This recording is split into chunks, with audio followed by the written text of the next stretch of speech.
Los medios occidentales mienten, tergiversan y manipulan, o en el mejor de los casos ocultan la información más relevante. Así que aquí estamos nosotros un día más con esta nueva entrega de Desmintiendo la propaganda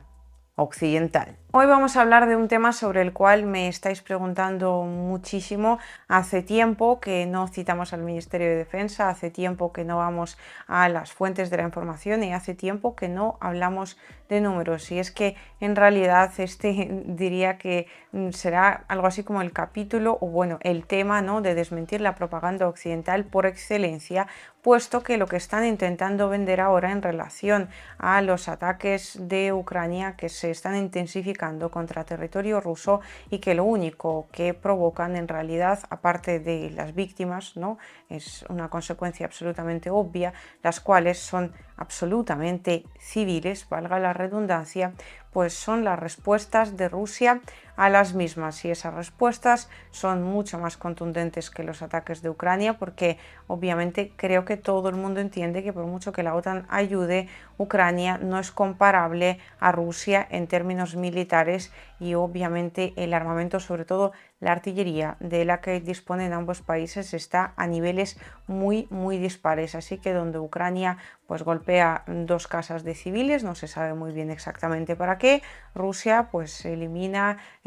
por ejemplo, una base militar de Ucrania, un almacén de municiones o bueno, pues otro tipo de objetivos estratégicos. En este sentido, el Ministerio de Defensa de Rusia dice que en medio de su fracasada contraofensiva, el régimen de Kiev, apoyado por sus patrocinadores occidentales, esto es especialmente importante recalcarlo, todo esto se hace con el beneplácito de la OTAN, así que la OTAN tiene las manos manchadas de sangre. Y no desde este momento, o sea, no desde el conflicto en Ucrania con la participación de Rusia en él, ni siquiera desde el comienzo del conflicto en Ucrania en modalidad de guerra civil en el año 2014, que va desde hace decenios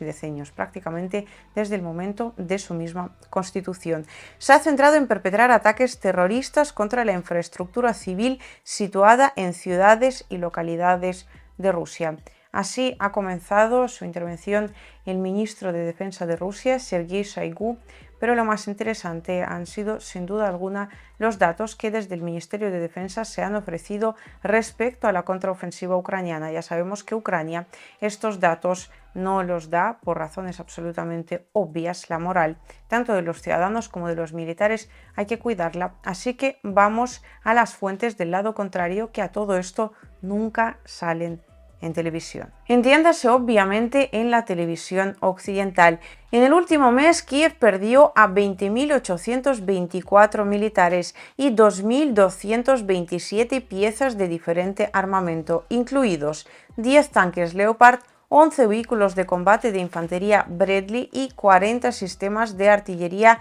M777 estadounidenses, así como 50 sistemas de artillería autopropulsada de Reino Unido, Estados Unidos, Alemania, Francia y Polonia. Formaciones y unidades militares rusas tomaron el control de las localidades de Kovalyovka y Sergeyevka en la zona de Krasny Liman, así como la estación ferroviaria Molchanovka en la zona de Kupiansk.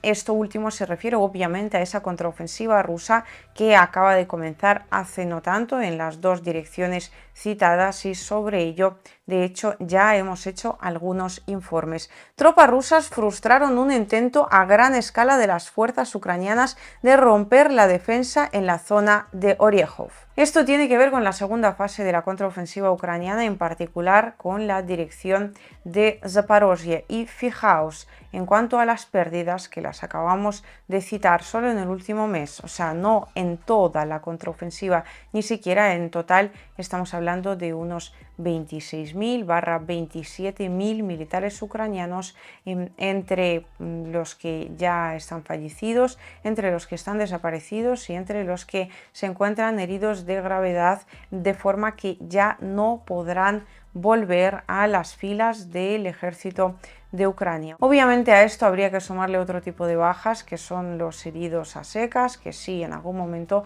podrían ser recuperables para las fuerzas ucranianas, pero y esto es importante básicamente porque nos permite ver que Ucrania efectivamente ha vuelto a intentar atacar en la dirección de Zaporozhye particularmente, pero también en otras con especial fuerza, y es que los días 26 y 27 de julio las Fuerzas Armadas rusas eliminaron en la zona de la localidad de Rabochina a más de 400 efectivos ucranianos y 31 tanques, entre ellos 3 Leopard alemanes, así como 32 vehículos blindados de combate. Muy probablemente, ya habiendo hablado de las pérdidas ucranianas, os preguntaréis sobre las pérdidas rusas. Esto, pues al igual que Ucrania no habla de las suyas, Rusia también es un tanto reticente a publicar estos números, normal, absolutamente comprensible por ambos lados. En cuanto a la información que manejamos, pues los que tenemos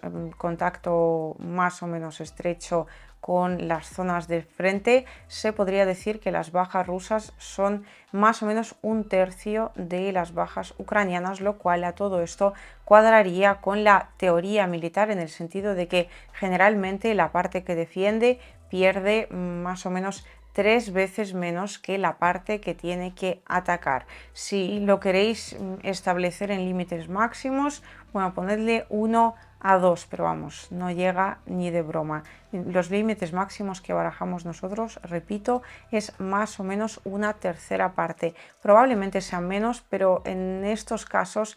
tampoco me gusta rebajarlo muy mucho porque, bueno, pues hay que ser realistas y al final los números que se manejan hay que sumar de una fuente, de otra, tal, hacer como una cosa intermedia. Así que, bueno, supongamos que 1 a 3. Pero claro, aquí lo que hay que tener en cuenta, sobre todo y por encima de todo, es el hecho de que Rusia y Ucrania tienen muy diferente potencial en cuanto a la fuerza humana, en cuanto a la fuerza militar, ¿no? En el sentido de disponer de una cierta cantidad de soldados. Por una razón muy obvia, Ucrania, en cuanto a la población, es mucho más pequeña que Rusia, y además de Ucrania, pues recientemente se fueron un montón de personas, así que la capacidad de movilización de Rusia, que todavía pues no se ha explotado prácticamente nada, es infinitamente mayor a la de Ucrania. Y esto es algo que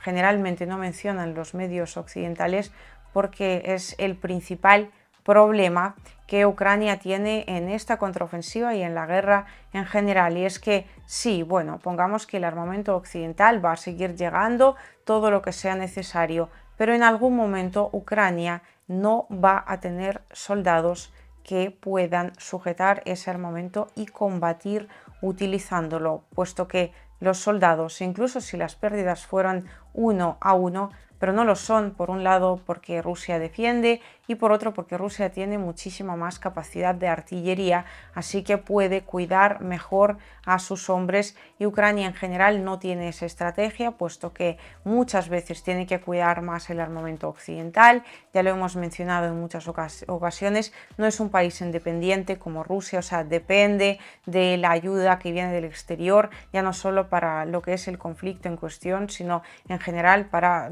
intentar sobrevivir en el día a día. O sea que Ucrania no es un país económicamente autosuficiente sin la ayuda occidental, así que hace lo que Occidente diga, y en este sentido ya sabemos que sencillamente sacrifica a miles de soldados simplemente porque desde la OTAN opinan que esa es la forma correcta de actuar. Así que si las pérdidas, repito, fueran 1 a 1, Rusia aún así tendría una enorme ventaja, pero no lo son. Así que en algún momento Ucrania no va a tener suficiente capital humano, y en este sentido la desmilitarización, que es uno de los objetivos de la operación militar especial, sí va en el sentido, valga la redundancia, de eliminar ese armamento occidental, pero también transcurre en el sentido de eliminar fuerzas que puedan combatir utilizando ese armamento occidental.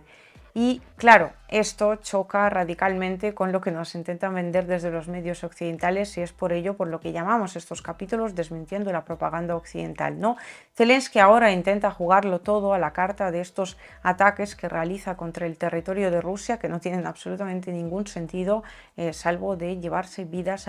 de personas inocentes y aparecer en un par de titulares occidentales. Pero claro, él tiene otro discurso, tiene el discurso de que ahora la guerra se está volviendo a Rusia, está instalándose fuertemente en el territorio ruso, lo cual, bueno, en realidad no es del todo cierto, o sea,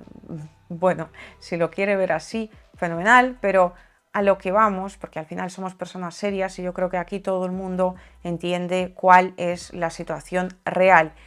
Pero claro, esto de que Ucrania se está volviendo más fuerte por un par de veces que haya podido atacar Moscú con drones, no es real. Ucrania se está volviendo, cada día que pasa, se está volviendo infinitamente más débil, porque cada día que pasa pierde a pues, decenas de soldados como mínimo y en muchos casos incluso centenares de ellos. Así que no es cierto que Ucrania ahora mismo pues está caminando hacia su independencia y afianzando su posición. Está básicamente desapareciendo poco a poco como Estado, ya ha perdido toda independencia política y depende completamente de Occidente, ya ha perdido toda la independencia financiera, depende una vez más de Occidente y está perdiendo lo más importante que un Estado puede tener, que es su pueblo. Una parte se va, ya sea,